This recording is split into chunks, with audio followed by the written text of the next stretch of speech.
he deserved the opportunity to get called up. In his last 10 games, he's been really good. I think training camp was not very good, so opportunity didn't present itself. He went through waivers, went down, so it's another opportunity. Do you anticipate his size could be a problem at this level? Playing a team with good size tonight, so it's always an issue. Daryl, specific to Matthew, because you've watched a lot of the farm team this season, what parts of his game are going to be key to him having success at this level? Just what Eric talked about.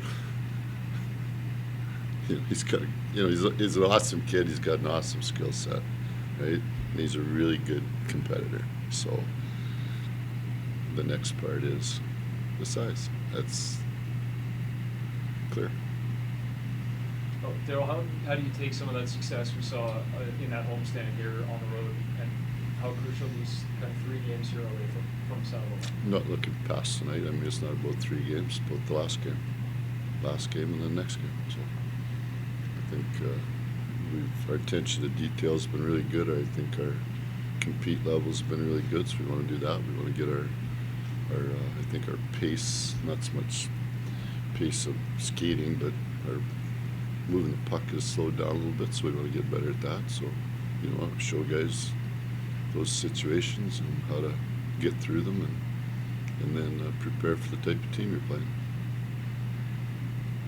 Preparing for Johnny too. Obviously, had the chance to coach him. I mean, what stood out about Johnny Gaudreau and now The improvement that he made.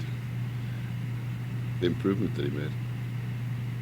I mean, literally, when I came in, whatever that was, 3 years ago, the questions exactly from guys in this room were, "What's wrong with Johnny Gaudreau?" Remember?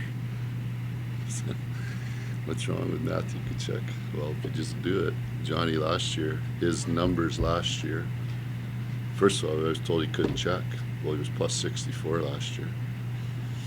And his numbers last year, you combine, I think, the 2 years prior to that, last year doubled, was more than the last 2 years combined. So I enjoyed coaching Johnny Gaudreau.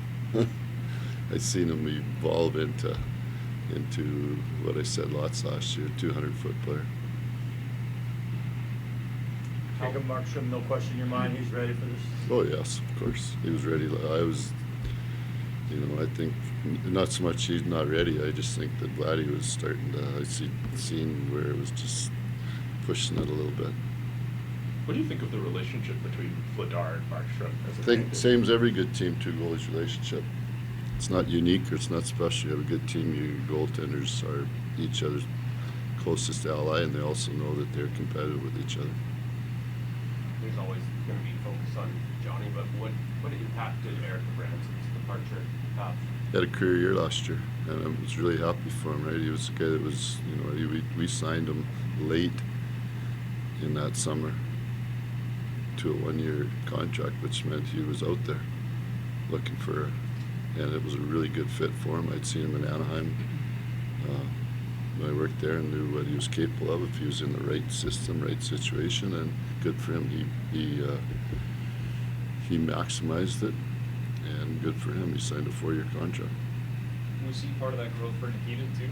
Pardon? Was he part of that growth for Nikita too in some ways?